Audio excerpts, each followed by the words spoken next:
EVM हटवून ballot पेपरवर निवडणुका घ्या, दिलीप राठोड। वंचित बहुजन आघाडीचे नेते आणि प्राध्यापक देविदास इंगळे यांच्या उपस्थितीत संविधान बचाव अभियान संविधान प्रेमी यांनी नांदेडच्या क्रांतिज्योती महात्मा फुले पुतळा आणि विश्वरत्न डॉक्टर बाबासाहेब आंबेडकर पुतळ्याला अभिवादन करून संविधान प्रास्ताविकेचे वाचन करून अभिवादन करण्यात आले। तसेच नांदेडचे जिल्हाधिकारी अभिजित राऊत यांना निवेदन देऊन ईव्हीएम मशीन हटवून बॅलेट पेपरवर निवडणुका घेण्यात यावा अशी मागणी वंचित बहुजन आघाडीच्या वतीने करण्यात आली आहे। यावेळी ईव्हीएम हटाव लोकशाही बचाव अशा घोषणा देण्यात आल्या। या प्रसंगी मोठ्या प्रमाणावर वंचितचे पदाधिकारी व कार्यकर्ते उपस्थित होते। सर्व भारतीयांना मी आज संविधान दिनाच्या हार्दिक शुभेच्छा देतो।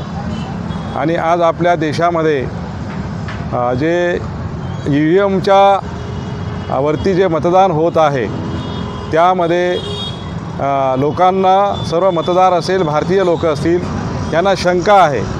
आणि जे सरकार आहे हे सरकार लोकांच्या भावनेचा आदर करून हे जे काही ईव्हीएमवरती जे काय मतदान होत आहे ते कुठंतरी थांबवायला पाहिजे आणि बॅलेट पेपरवरती मतदान करून घ्यायला पाहिजे। कारण अमेरिकेसारखा देशसुद्धा बॅलेट पेपरवरती मतदान करून घेतो।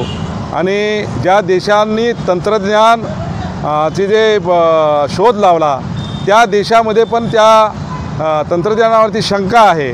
तर आपला तर भारत देश आहे, भारत देशामध्ये तर सर्व काही अलबेल आहे, आपल्याला सर्वांना माहीत आहे। आणि इथली जे जनभावना आहे लोकांची, मतदाराची जनभावना आहे, सर्वसामान्य लोकांची जनभावना आहे, त्या जनभावनेचा इथलं जे सरकार आहे हे BJP सरकार असेल किंवा जे काही सरकार जे सरकार आहेत त्या सरकारने त्याचा विचार करावा। नाहीतर येत्या काळामध्ये आपल्या भारत देशामध्ये प्रक्षोभ होईल। आणि जसं श्रीलंकेमध्ये जशी परिस्थिती निर्माण झाली होती, जशी बांगलादेशमध्ये जशी परिस्थिती निर्माण झाली होती, तशी परिस्थिती निर्माण आपल्या देशामध्ये सुद्धा होईल। आणि आता येथील जे जनता आहे या शासनाला आम्ही सांगतोय की तशी परिस्थिती आपल्या देशामध्ये जर निर्माण करून घ्यायची नसेल तर वेळीच इथलं जे सरकार आहे त्यांनी सावध व्हावं। आणि ईव्हीएम आता ह्याचे पुढचे जे इलेक्शन असतील ते सर्व इलेक्शन ईव्हीएमवर न करता बॅलेट पेपरवरती करावं अशी आमची एक मागणी आहे। दुसरं असं आहे की आमच्या जनतेला अशी विनंती आहे की आता जे येऊ घातलेलं जे सरकार आहे आणि आपण जर पाहिलं तर आज वेगवेगळ्या पेपरमध्ये ते आकडे जुळत नाही आहेत, वेगवेगळ्या पेपरमध्ये आकडे जुळत नाही आहेत। कुठं 1600 मतदान आहे तर 2100 मतदान त्या मशीनमधून निघत आहे, कुठं जे तफावत आहे बऱ्याच प्रमाणामध्ये तफावती दिसत आहेत। याचाच अर्थ असा होतो की ईव्हीएममध्ये काहीतरी घोळ चालू आहे। आणि आपल्या महाराष्ट्रामध्ये जे गुजरातमधून ज्या काही ईव्हीएम मशीन्स मागितल्या होत्या त्या मशीनमध्ये 100% घोळ आहे। आणि इथलं इलेक्शन कमिशन पण सरकारचं काय म्हणतो आपण, सरकारचं ते बाहुलं बनलेलं आहे। आणि त्या पद्धतीनं इथलं जे प्रशासन आहे ते चालू आहे। प्रशासन आणि सरकारची ही सर्व मिलीभगत आहे असं याच्यातून दिसत आहे। म्हणजे आता जी निवडणूक झाली ते मॅन्डेट तुम्हाला मान्य नाही आहे का? नाही, ही जे निवडणूक झालेली आहे ही आम्हाला मान्य नाही आहे। आता जनतेतूनच आतापर्यंत जनतेतून त्या सरकारवरती रोष होता। आणि इथलं जे सरकार आहे असं कोणतंच मोठं काम केलं किंवा समाजासाठी असं चांगलं काम केलेलं आहे की ते त्यांनी दाखवावं। काल परवापर्यंत सर्व जनता नाराज होती त्यांच्यावरती। एकदम असं कसं बदललं लोकांचे मतं की त्यांनी फार चांगली कामं केले आणि मग लोकांनी त्यांना तशा प्रकारचं जे मत आहे त्यांनी दिले आणि त्यांच्या बाजूनं जो कोल गेला तो कोल मान्य नाही आहे आम्हाला। मी प्राध्यापक देविदास इंगळे, राष्ट्रीय अध्यक्ष, राष्ट्रीय संविधान बचाव अभियान। आज 26 नोव्हेंबर 2024 राष्ट्रीय संविधान दिन दिवस आहे। या राष्ट्रीय संविधान दिनाच्या सर्व जनतेस हार्दिक शुभेच्छा देतो। आणि आम्ही एक आज संविधान दिनानिमित्त राष्ट्रीय संविधान बचाव अभियान, भारत जोडो अभियान, अखिल भारतीय अंधश्रद्धा निर्मूलन समिती या संयुक्त विद्यमाने एक रॅलीचं आयोजन केलेलं आहे। आणि या माध्यमातून आज आम्ही जिल्हाधिकारी कार्यालय नांदेड येथे ईव्हीएम हटाव लोकशाही बचाव यासाठी एक निवेदन पण देणार आहोत। ईव्हीएमचा प्रश्न वरचेवर गंभीर होत चालला आहे। आता महाराष्ट्रामध्ये झालेल्या विधानसभा निवडणुकीमध्ये अनेक मशीनमध्ये गडबडी गोंधळ यामुळं लोकांना 2-2, 3-3 तास 4-4 तास ताटकळत राहावं लागलं। रात्री 8-8, 9 वाजेपर्यंत मतदान चाललं आणि काही मतदार म्हणजे कंटाळून मतदान न करता निघून गेल्यामुळं मतदानाची टक्केवारी कमी झाली आणि हा निकाल जो आहे म्हणजे एक्झिट पोलचा निकाल वेगळा होता, जनतेचा कौल वेगळा असतानासुद्धा भाजप सरकार सत्तेवर येते म्हणजे या गुजरातमधून आणलेल्या मशीन्स आम्हाला त्यावरती शंका आहे। याबद्दल म्हणजे अनेक वेळा निवडणूक आयोगांना पत्र व्यवहार करून अनेक उपोषणं करून आंदोलने करून मोर्चे काढून सुद्धा हे सरकार केंद्र सरकार म्हणजे सर्व निवडणूक आयोगाला सपोर्ट करून निवडणूक आयोगसुद्धा त्यांच्याप्रमाणे निकाल देत आहे।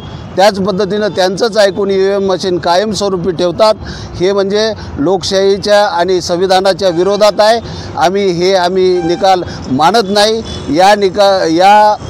विधानसभेच्या ज्या निवडणुका झाल्या 2024च्या त्या निवडणुका पुन्हा बॅलेट पेपरवरती घेण्यात याव्यात असे मी आवाहन करतो आणि थांबतो।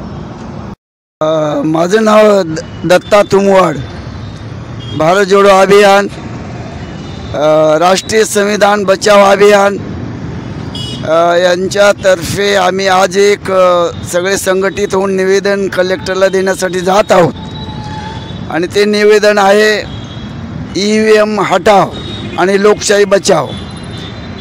भारताला स्वातंत्र्य मिळालं आणि लोकशाहीच्या मार्गाने भारत देशाचं वाटचाल चालू आहे, परंतु अलीकडे EVM मध्ये घोटाळे होत आहेत असं निदर्शनास आलेलं आहे आणि त्यातील तंत्रज्ञ लोक जे आहेत ते स्वतः दाखवून दिलेलं आहे त्यांनी की याच्यामध्ये कसा घोटाळा करता येतो आणि सुप्रीम कोर्टापुढे सुद्धा ते सिद्ध करून दाखवण्यात आलेलं आहे। कोर्टाने सुद्धा ते मान्य केलेलं आहे आणि बामसेफ सारखी जी ऑल इंडिया लेवलवरची मोठी संघटना आहे त्याचे जे वामन मेश्राम आहेत त्यांनी संपूर्ण भारतभर फिरून त्यांनी हे केलेलं आहे, मोठं मोहीम हाती घेतलेली आहे।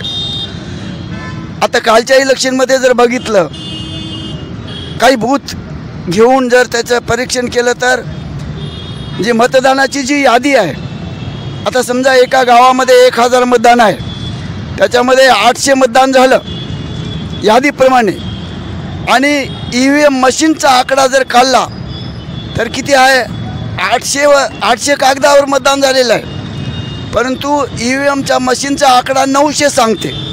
म्हणजे याला काय म्हणावं, यालाच म्हणावं मशीन घोटाळा असं बरेच ठिकाणी झालेलं आहे। तर याचे अनेक आपण व्हॉट्सॲपवर याच्यामध्ये व्हिडिओ पाहत आहोत की कुठे कुठे काय काय घोटाळा झालेले आहे ते, आणि सर्व लोक उपोषण करतायत, मागणी करतायत, मोर्चे काढतायत। हा भारत देश लोकशाहीच्या मार्गाने चालतो, जनता ही मालक आहे या देशाची, तर सार्वभौम जनता आहे। जनता म्हणते आहे की बॅलेट पेपरवर इलेक्शन घ्या, मग का घेऊ नये? जनतेचं सरकारने ऐकलं पाहिजे, कारण का सार्वभौम जनता आहे, मालक जनता आहे, मालकाचं मुनीमाने ऐकलं पाहिजे। हे सगळे सेवक, हे लोकप्रतिनिधी म्हणजे सेवक आहेत, आज जनतेने निवडून पाठवलेलं आणि जनतेची मागणी आहे। ऑल जनतेची जरी नसली, काही जनतेची जरी मागणी असली तरी ती शेवटी लोकशाहीच आहे, त्यांची मागणी त्यांनी मान्य करायला पाहिजे असं आमचं म्हणणं आहे।